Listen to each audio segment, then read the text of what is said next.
Okay, hello everybody. You already know how these deck guides work, but for those of you who don't, it's broken down into 3 parts. 1, an overview of the deck. 2, changes you can make to the deck to make it either more budget or better. And 3, all of the matchups that you could ever need to know about this deck. So, an overview of the deck is basically a combo deck where you want to try to get as many divine spirits as you can in your hand. Generally, 2 is enough, but ideally you want 3. And sometimes you'll need to commit early with like 1 divine spirit, and it's really just a combo deck where you try to get a huge minion all of a sudden that they forget to kill or aren't able to kill, and then you just plow forward and hit them for a ton of damage. There are 2 ways you can really play this deck, where you can go early power, in which case you have a like 1/3 Northshire cleric. Turn 2, you buff it up a little bit with like a +1 attack, +2 health with the power word shield, and then the next turn you divine spirit and or fire it in order to get a ton of early game power. And the other way you can play is to play for the late game, where you basically just build up cards in your hand, use all of the draw in this deck with Acolyte of Pain and Power Word Shield and Shadowvision and Northshire Cleric and everything else in this deck that you can use to draw cards. Even the Witchwood Piper, which thins out the deck, to get all of the options that you need to make a giant minion. And that giant minion will generally be a Steambot or a Twilight Drake, sometimes a Tark Reaper. Really just play for later on in the game rather than going for early pressure. Both are good in certain matchups, and I will get to that in a second, but those are the 2 general strategies. What you want to do as just general tips is keep track of how many cards in your hand. Sometimes I get a little trigger happy. I'm like, oh, I have 2 Northshire Clerics in my hand and a Circle of Healing, or on the board, and a Circle of Healing. So I Circle of Healing and draw like 10 cards and realize, wait, I just burned 4, and hope that it's not something that loses me the game. So sometimes you can get a little trigger happy, just don't do that. Also, don't be afraid to Shadow Vision early if you have no options, but if you have other options, you should save it until your deck is thinned out and they have less spells, so you're more likely to get the Divine Spirit as your spell. So yeah, upgrades you can make to this deck is just basically an entirely new list that incorporates dragons in the deck, and it's a much better deck. I actually have a guide on it and videos of it, and I'll put a link to the guide in the description. But it's basically a dragon Inner Fire Divine Spirit deck that has more consistent removal and stall techniques than this one, but has the same basic win condition. So it's actually really nice. It doesn't run the Radiant Elemental, which is surprising, especially considering it allows you to pop off, but it has other more consistent things, and I don't know, I just think it's a more consistent deck because it has more removal, so it can do well against aggro, which this current deck struggles against. It does well against mid-range and late game, because they're not able to deal with a 28-28 on turn like 6, but against aggro you kind of get blown out, and they can trade into your minions, and you never actually get to Divine Spirit Inner Fire. So yeah, I will put the guide to that deck in the description of this video if you want to check that out. And yeah, the matchups of the deck are actually pretty much what I explained. Against mid-range and aggro decks, and control decks, it did pretty well. And against aggro decks, it got its butt kicked. Basically, that means against Warlock, it got its butt kicked because a lot of Zulok, especially before I got to rank 5, because I played this deck from rank 9 to rank 5. So there was a lot of Zulok and aggro. So I lost a lot in that department. And it beats Even. Actually, Even's a bit hard too in this situation, because they have an 8/8 Mountain Giant that can counter your 7/7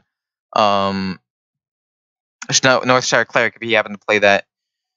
Obviously, you could sometimes get a 14/14 Northshire Cleric, which beats the Mountain Giant, but a lot of the time, the Mountain Giant's actually really strong early game and basically just stumps you.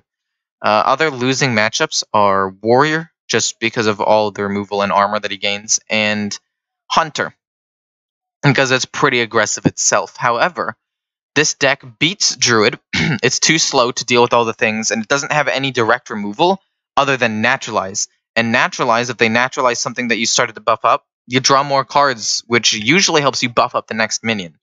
Or they'll buff it, or they'll like naturalize it in anticipation of you buffing it up, and then you just draw cards for free. Against Mage, it's even, and if it's big, I'd say... Actually, I don't know how this deck wins against Mage. I'd say Mage is a bad matchup too. I didn't talk about that, but he has tempo and a ton of removal, so you never actually keep a minion on the board. But I guess if he doesn't have on curve like a meteor and you have a Steambot on the board, he'll overlook it and be like, I don't want to use a blizzard on one minion, and then you just buff it up and kill him. So I guess if he misplays, it can be okay, but into tempo, it's bad, and into big, he has to misplay for you to actually do well. Into shaman, this deck wins pretty handily. Same reason why it does well against Druid. It has mass board wipe, but the only removal that it has is Hex, which is more mana than Naturalize, and is still a taunt minion, which means you can play another minion and potentially set up for another Inner Fire Defined Spirit play. Priest, this deck beats. I actually played against Priest 3 times and won all 3 times, and that's because most of the other decks that I've played were janky.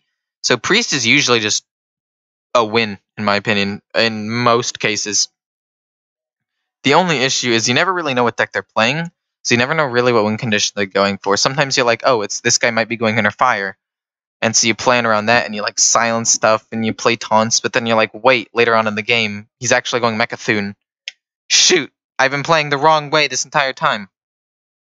But, you know, other than that, Priest is actually okay. Again, not a ton of single target removal.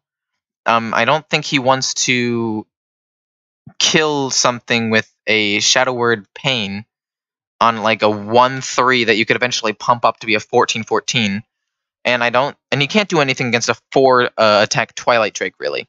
So he has a lot of board wipe, but the only thing that actually hurts you is Psychic Scream. Other than that, there's not a lot of removal that they run that you have to worry about. Some run Holy Smites, but it's used to go face with, so you don't need to worry about that as much because they're going to go face with the Holy Smite, and they don't want to use it as removal, so they'll hold on to it.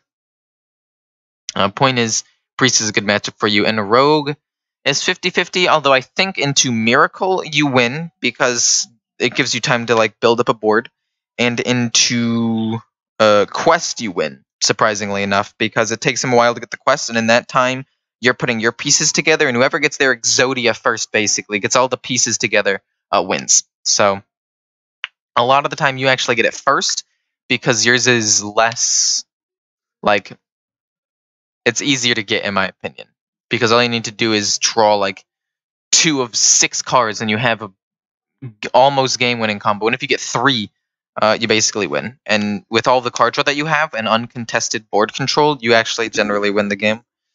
And into Odd you lose because too much pressure early. If they get out a Giant Edwin you lose. If they get out some minions to trade into your like 1/3s without you being able to build up a board around them to gain the most card draw out of them, you lose. So it really depends on the matchup that you go into. That's pretty much all of the classes. Paladin I play against no Paladin, but I think that it would be okay because you have Wild Pyromancer and Spirit Lash, and obviously it's not going to be amazing for you. He can still use his minions to trade into yours, but if you get a good Spirit Lash the turn before he levels up, and you have like a big taunt or at least a decently charged minion, like a Tark Reaper, you can potentially do a lot of damage to win the game. Other than that, just generally, against aggro you lose, against control you do okay, and against mid-range you win. Because aggro beats you too fast. Control, if he draws the control options and kills your minions before you're able to pump them up, you lose. But obviously that takes a little while to set up for them, so actually it's very likely that you can kill them before they get to that point. And against mid-range, they usually have less options to deal with your minions. They're more about like tempo and stuff and getting out pretty good value cards. And in that matchup, you can actually win. As for the mulligans for this is pretty simple. Basically, you just want to keep cards that draw you cards. Northshire Cleric is always good.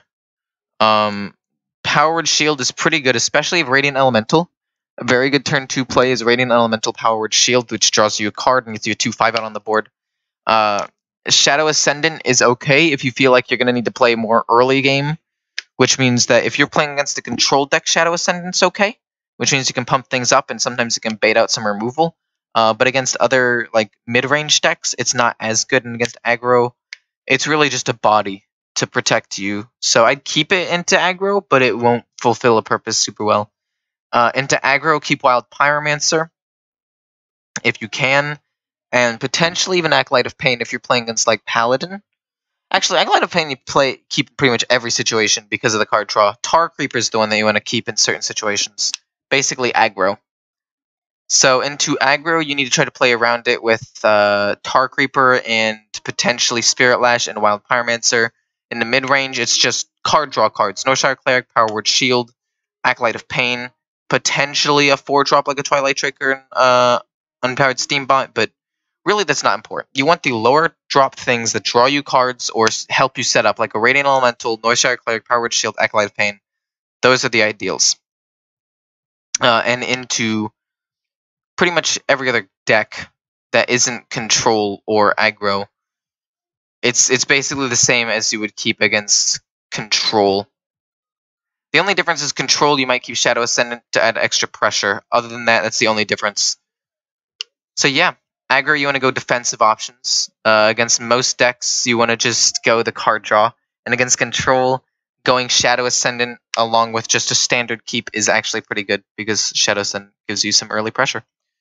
That's it. I hope you guys enjoyed it. I'm trying to make these guides a little bit shorter because usually they were like 20 minutes long. And if you like this format, tell me.